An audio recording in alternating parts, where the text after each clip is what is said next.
Zen practitioners. Today is Sunday, September 17, 2023. And today we will talk about the topic of how this Zen practice is easy. So in this talk, we including the koans of Pan, the Pan family, the Zen Pan family. So Mr. Pan, he say that if we have a chunk of a tree and we put all the oil, the sesame oil on the chunk, how can we climb it, make it easy?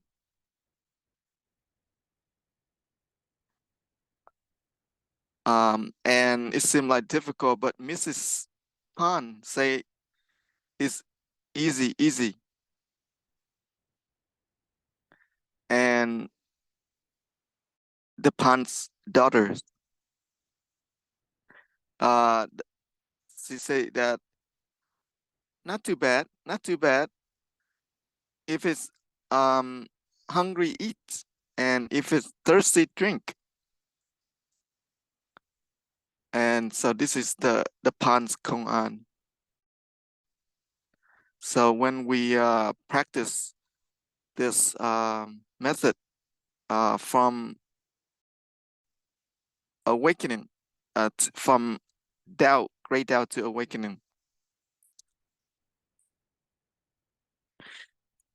So in the retreat in Xiamen in China, the late abbot Duklem, he also mentioned about this koan, the Pan's koan, and practitioners sometimes they don't really believe in their own practice, and they run around and try to find the answer, try to find the real intellectual understanding, and that is make it the practice become harder. So when we not based on the worldly knowledge to search for another knowledge. So here's another koan.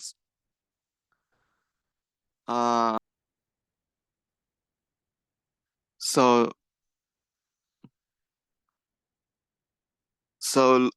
sixth patriarch, he has 43 students awakening, but Machu has more. Macho is also was the sixth patriarch student, but he has more students that awaken. So the Zen master Dao Nhức, and he really dedicate his practice. And one day he sat next to the shore of the river, and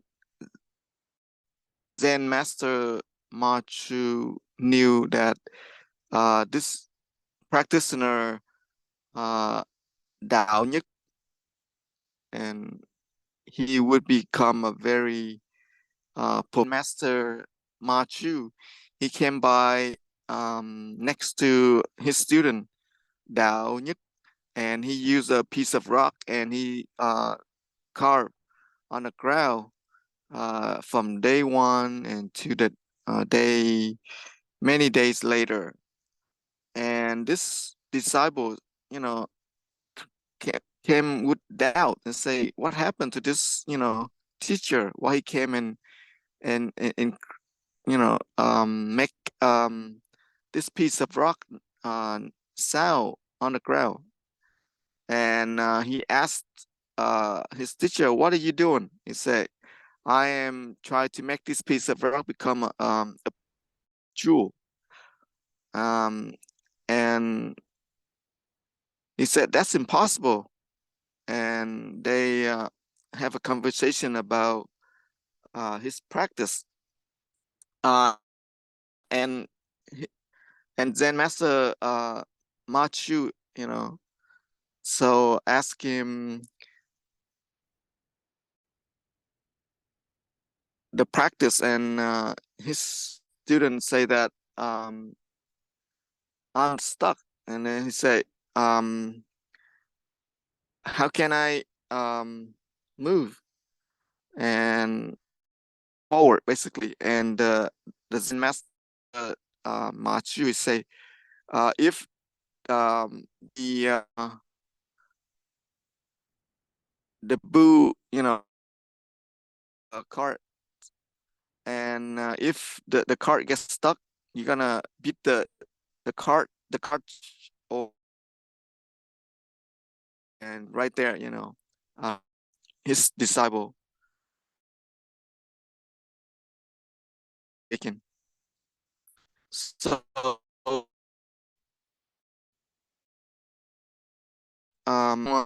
once, or the story of the Zen maps, uh,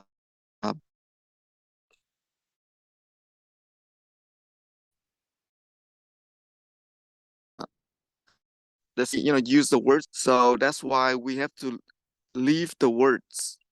So that's main the main teaching of the Zen tradition is you have to leave the word behind, um, not based on the words, and not the teaching come from outside.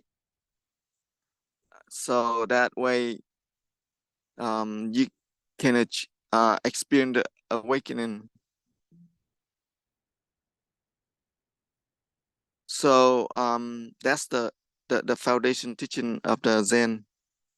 So in the Vimalakirti teaching,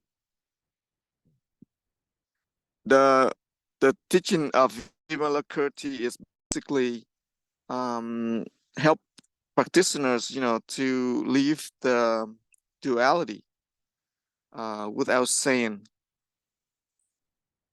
So this is the teaching, basically almost the same as the Zen foundational teaching. So when Vimalakirti, was in this great silence, and Manchuri praised the Vimalakirti. So anything that is we use as suppose or suggest something, then we fall into the four negations. So when Vimalakirti's great silence was Manchuri's praise, that's basically the same meaning. We go beyond the duality, or go beyond the discriminated mind. So basically teachings of the Zen master, or from the sutra, the absolute sutra, like Vimalakirti Sutra, basically help to support our trust in the mind, so and stay strong,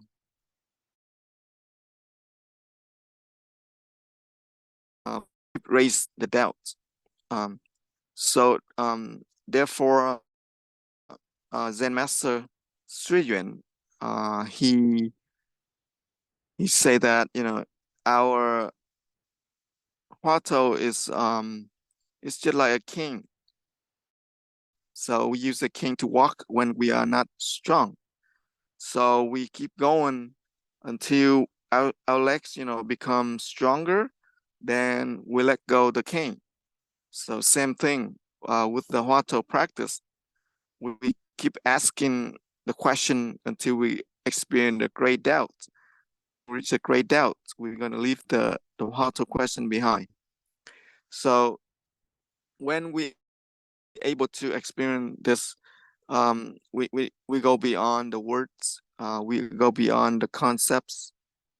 So when our mind is direct going to this great doubt, and go all the way into 1 nanosecond, that our mind, worldly mind, leave this consciousness, and we reach to the original mind, or the cell nature.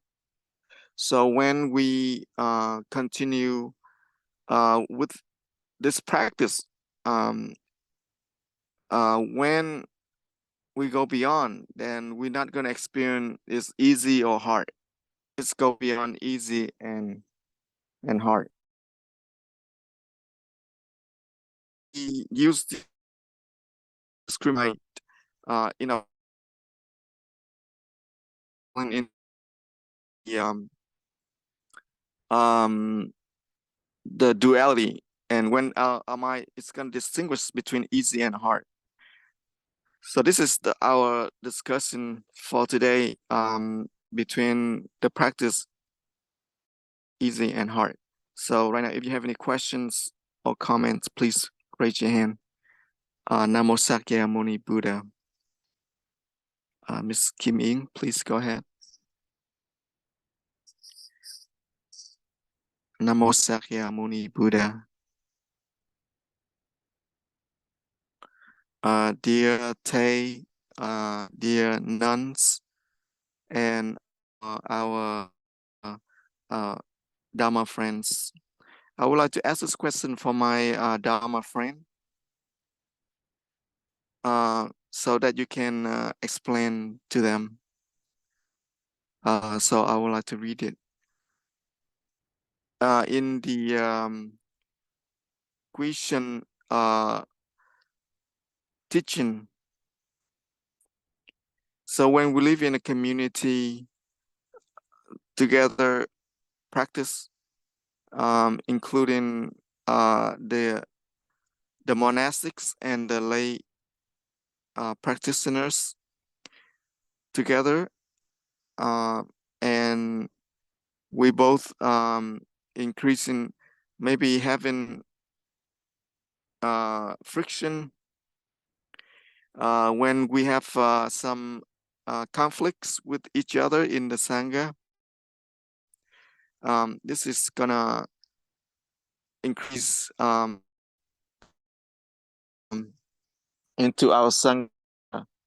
So right now, I'm in this Sangha that been leading by the wise teacher and friends. So can you help us to make this clear so that we can practice together? So I think this question have a lot of try to intellectually understand. So this question is basically, that practitioner need to return to the practice as a Huato question. So in the teaching of the question, he said that many karmas, many lives that we have come together as Dharma friends, have come to practice. So not only human beings, but only and including all the animal realms as well. They are also our Dharma friends. So all the Dharma friends is everywhere. All the realms. We are Dharma friends. So no difference. So it doesn't matter who, been mistreating us or not um, behave well, in the Sangha. So it doesn't matter what they behave or act out. You just need to use that as the momentum to return to the practice. So that we don't have to practice patience, because when you practice heart of question, it's already practice patience, but you separate out and to practice just patient but not asking the question, then we gonna suppress we patient and we gonna create this energy of hatred, and we don't even know. So we just need to the true meaning of Dharma friends. That is it had been we have been meeting in many lives before. So don't just based on the intellectual teaching and without practice, and we gonna have a lot of problem for ourselves when we're not able to solve the problem. So right now we just practice. We just need to focus on the practice. So every one of us, every sentient beings may have the awakening nature. So we just practice and um, create, ask question and create doubts.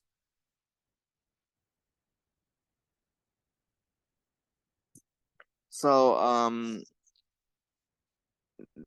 don't just think or use intellectual way to know that uh, ask the question and raise a doubt, but you need to truly practice it. Just don't use your intellectual mind to practice.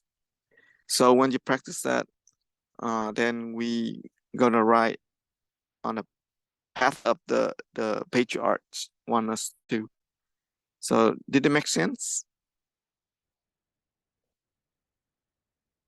Uh, maybe that our practitioner may understood your explanation.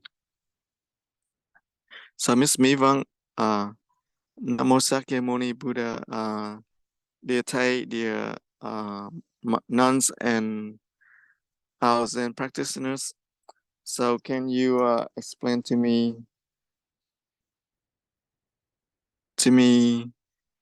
in during my practice, there's Dharma friends uh, has remind me the practice uh, should have the strong determination for the practice, and we should avoid some encounters in our daily life. And right now we basically understand because it sounds like very easy, but if we don't know how to understand this thoroughly, then we gonna get stuck. So this is when we practice this is the absolute path. So it's not gradual path. So we have to go beyond all these conditions. Or so if we only base on all the encounters to experience the awakening. So what if no encounters that gonna happen? So we should not just chase after the words of distinguish between this and that. So when we get stuck on if we need to really have a strong determination about life and death, then then we get stuck. So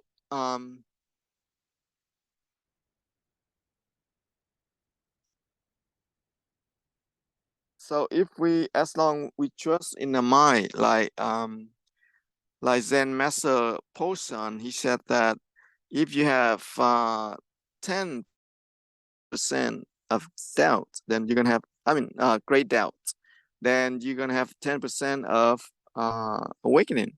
If you have anything less than that, then it's gonna be uh, impossible to awaken. So this is the absolute mind that we need to practice. So when we practice the Huatou, that's mean we already look deep into our mind, look deep into our own ignorance. So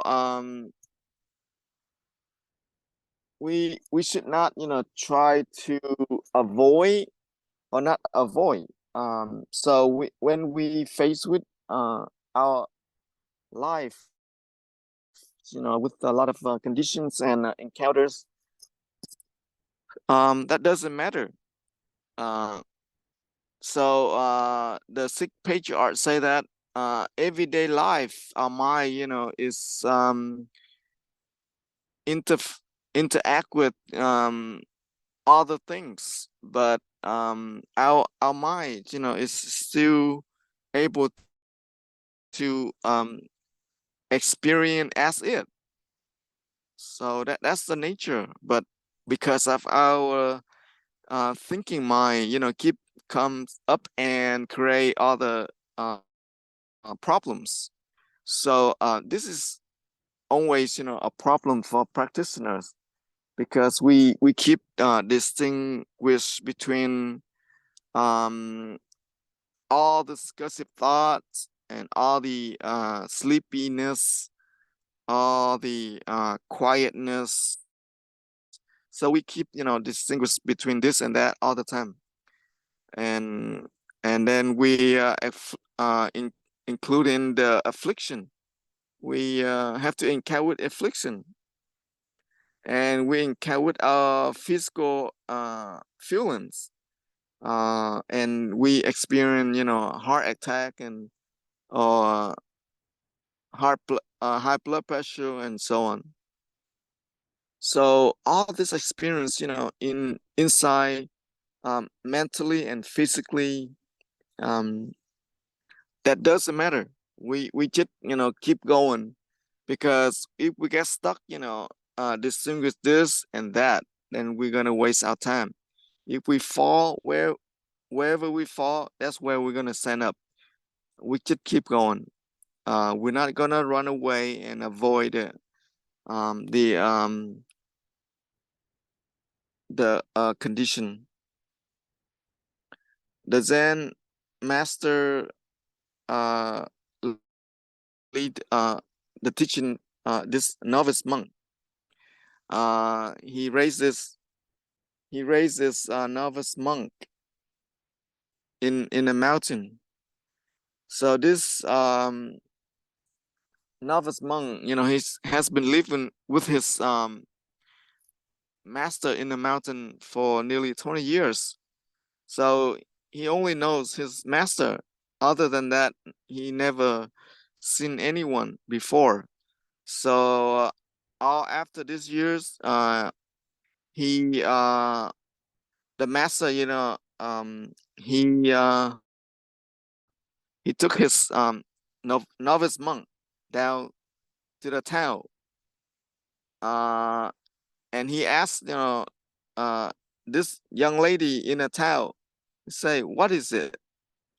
And the Zen master say that, oh, that's a tiger. So and this tiger, is different from the tiger in our mountain. This tiger is really dangerous. Uh, so so this is the teaching. When we avoid the environment for the practice, um, so we try to lie to ourselves. So basically that story, later on the novice monk, he curious and he found out that, oh, that young lady in town is not actually as dangerous as the master, his master told him. So basically, the master, lied to the student for the bad purpose. So we should not avoid the condition at all. So just like the carpenter, if he rely on longing for the good weather, right, the sunny weather, so he can do a lot of carpentry. And if the farmer, if he longing for the rain, so that his farm can grow well. So if we, us like practice, we depend on the weather to practice, so it's gonna never gonna achieve the awakening. So did my explanation make it clear? Yes, it's very clear. So my thank you for your explanation. Right now we run out of time. Thank you